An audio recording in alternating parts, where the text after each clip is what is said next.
నమస్తే. నేను మీ కల్పన ఠాకూర్. భారత్ వర్ష్‌కి స్వాగతం. స్వామి వివేకానంద ఈ పేరు వినని వారు ఎవరు ఉండరు. స్వామి వివేకానంద అనగానే దేశభక్తి గుర్తొస్తుంది. కానీ స్వామి వివేకానందకున్న స్వాభిమానము, దేశంపై అభిమానం ఎంతమందికి తెలుసు? స్వామి వివేకానంద గురించి ఎంతమందికి ఈ విషయాలు తెలుసో తెలుసుకుందాం. స్వామి వివేకానంద దేశం గురించి ఒక్క మాట అన్నను, తన సంస్కృతి గురించి అన్నను, నవ్వుతూ చురకలంటించేవాడు. అలాంటి చురకలను కొన్నిటిని మనం చూద్దాం. స్వామి వివేకానంద చికాగో మహాసభలో వెళ్ళడానికి, అక్కడ ఉపన్యసించడానికి ఎంత వ్యయ ప్రయాసాలు పడ్డాడో మనకందరికీ తెలుసు. చివరికి అవకాశం చేజిక్కించుకున్నాడు. వేదికను అలంకరించాడు. వేదిక మీద వెళ్ళగానే అందరూ నవ్వారు. ఎందుకు? అతని వస్త్రధారణను చూసి. కాషాయ వస్త్రధారణను చూసి అందరూ నవ్వారు. అందరేమనుకున్నారు, ఇతనేం మాట్లాడతాడులే 2 నిమిషాలు టైం ఇద్దాం అనుకున్నారు. అందరిది అయిపోయింది. స్వామి వివేకానంద టైం వచ్చింది. స్వామి వివేకానంద గారు ఉపన్యసించే ముందు ఏమన్నారు? బ్రదర్స్ అండ్ సిస్టర్స్ అన్నారు. అంతే. అక్కడ 2 నిమిషాలు ఆగకుండా చప్పట్లతో మారుమ్రోగింది. తర్వాత అతన్ని కరచలనం కోసం చాలామంది వేదిక మీదకొచ్చారు. అప్పటినుంచి స్టార్ట్ అయింది మన స్వామి వివేకానంద పేరు, తద్వారా భారతదేశం యొక్క పేరు.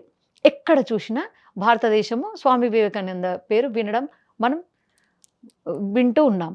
సో, స్వామి వివేకానంద ఎలాగైతే భారతదేశం పేరు ఖ్యాతి గడిస్తుందో, స్వామి పేరు గూడా వినిపిస్తుందో, ఎక్కడైనా చూడండి ఎవరైనా అభివృద్ధిలోకొచ్చారంటే అక్కడ విమర్శకులుంటారు.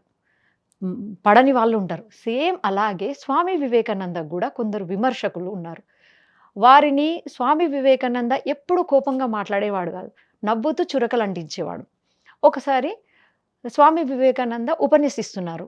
ఉపన్యసిస్తున్నప్పుడు ఒక గిట్టని వ్యక్తి ఏం చేశాడు, స్వామి వివేకానంద పైకి ఒక పేపర్ విసిరాడు. దానిపైన ఏముంది? ఈడియట్ అని రాసి ఉంది. స్వామి వివేకానంద ఉపన్యాసం ఇస్తూనే ఆ పేపర్‌ను విప్పాడు. ఈడియట్ అని రాసి ఉంది. నవ్వుతూ అందరికి చూయిస్తూ, "అయ్యో! పేరు రాశారు. కానీ మ్యాటర్ రాయడం మర్చిపోయారా?" అన్నాడు. అంటూ నవ్వుతూ చురకలేశాడు. అలాగే ఇంకొకసారి ఏమైంది? స్వామి వివేకానంద ట్రైన్‌లో ప్రయాణిస్తున్నారు. స్వామి వివేకానంద సన్యాసి వేషంలో ఉంటారు గదా! అందరికీ తెలుసు. ఒక బ్రిటిషర్ ముందు కూర్చొని స్వామి వివేకానందను చూసి ఆట పట్టించడం మొదలుపెట్టాడు. ఇంగ్లీష్‌లో మాట్లాడుతూ, నవ్వుతూ హేళన చేస్తున్నాడు. స్వామి వివేకానంద ఇది ఏం పట్టనట్టు కూర్చున్నాడు. కాసేపటికి స్వామి వివేకానంద పడుకోవడం జరిగింది. అప్పుడు ఆ బ్రిటిషర్ స్వామి వివేకానంద షూస్ తీసి నడుస్తున్న అదే విండో నుంచి బయట పడేశాడు. స్వామి వివేకానంద కాసేపటికి లేచారు, చూశారు. తన షూస్ లేవని గమనించినా ఏం తెలియనట్టు ఉండిపోయారు. కాసేపటికి బ్రిటిషర్ పడుకున్నారు. అప్పుడు స్వామి వివేకానంద ఆ ట్రైన్ కిటికీకైతే ఏదైతే హ్యాంగ్ చేసి ఉందో ఆయన కోటు తీసి బయటకు విసిరేశాడు. కాసేపటికి బ్రిటిషర్ లేచాడు. లేవగానే వివేకానందపై అటాక్. అడిగాడు. ఏమని? "నా కోట్ ఏమైందని?"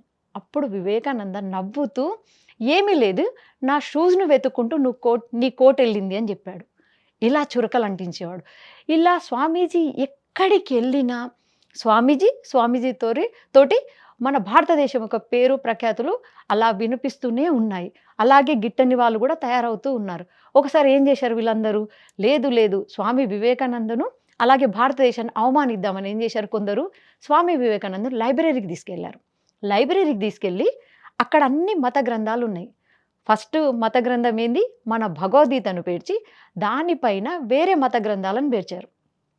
అక్కడ ఒక అతనన్నాడు, "చూడు వివేకానంద, నీ భారతదేశ స్థానం, నీ స్థానం, నీ మత స్థానం జూశావా? కింద ఉంది మత గ్రంథం. భగవద్గీత స్థానం జూశావా? కింద ఉంది. ఇది మీ స్థానం" అని హేళన చేయగానే అక్కడ అందరూ నవ్వారు. అప్పుడు స్వామి వివేకానంద లేచి నిలబడి, "మీ అందరికీ నా ధన్యవాదాలు" అన్నారు. అనగానే ఆశ్చర్యపోయారు. ఏంటి ఈయన మత గ్రంథాన్ని, భగవద్గీతను, భారతదేశాన్ని హేళన చేస్తుండి ఈయన ధన్యవాదాలు అంటున్నారేంటి అని.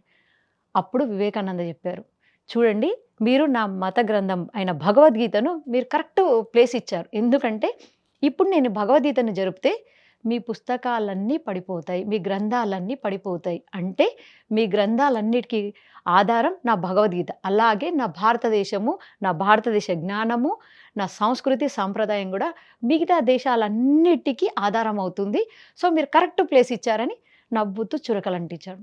అలాగే ఇంకోసారి తను ట్రావెల్ చేస్తూనే ఉంటాడు కదా! దేశం కోసం, ధర్మం కోసం, మన పేరు ప్రఖ్యాతులు రావడానికి ప్రతి విదేశాలు తిరుగుతూ ఉన్నారు వివేకానంద. అలాగే మళ్ళీ ఒకసారి ట్రైన్‌లో వెళ్తున్నారు. కొందరు అమ్మాయిలు వివేకానందుని చూశారు. సన్యాసి వేషంలో ఉన్న వివేకానంద ఆట పట్టించాలని డిసైడ్ అయ్యారు. వివేకానందం దగ్గరకొస్తారు. వచ్చి అంటారు, "నీ బ్యాగ్‌లో ఏమున్నాయో మాకిచ్చేయి. లేదంటే పక్క భోగిలో పోలీస్ వాళ్ళున్నారు. వారికి మేము జెప్తాము.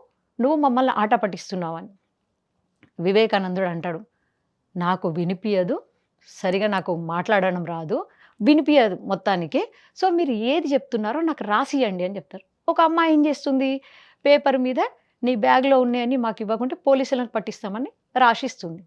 ఆ పేపర్ అందుకోగానే వివేకానందుడు వాళ్ళకి చూసి, "ఇప్పుడు పిలవండి పోలీసులను" అంటాడు. అంతే. వాళ్ళు తలలు దించుకొని ఎళ్ళిపోతారు. ఇది మన వివేకానందుడి చురకలు. సో, ఇలా వివేకానందుడు ఎక్కడికెళ్ళినా ఫాలోవర్స్ పెరిగిపోయారు. ఎంతమంది ఫాలోవర్స్ అంటే చివరికి ఏమంటారంటే వాళ్ళందరూ, "స్వామీజీ, మేము ఇండియాకొచ్చేసాము. మీ మతాన్ని స్వీకరిస్తాము. మమ్మల్ని గూడా మీరు ఇండియాకు తీసుకెళ్ళండి. మీ మతాన్ని మేము తీసుకుంటాం" అంటారు. అప్పుడు మన వివేకానందుడు ఒక మాట అంటాడు. "నేను దేశ విదేశాలు నలుమూలలు తిరుగుతున్నది మత మార్పిడులకు కాదు. కేవలం నా భారతదేశం గొప్పతనాన్ని చాటింపేయడానికి వచ్చాను. ఎవరి మతంలో ఉన్నవాళ్ళు, వాళ్ళు ఆ మతంలో నిజాయితీగా ఉండండి. నిజంగానే మీరు నా మతాన్ని స్వీకరించాలనుకున్నా, నా భారతదేశానికి రావాలనుకున్నా, ఫస్ట్ నా మతం యొక్క గొప్పతనము, నా భారతదేశము, నా సంస్కృతి గొప్పతనాన్ని తెలుసుకున్న తర్వాత మీరు రావచ్చు. మేము అందరం సాధారణంగా వెల్కమ్ చెప్తామని" చెప్తాడు. ఇది మన వివేకానందుడు. జై భారత్!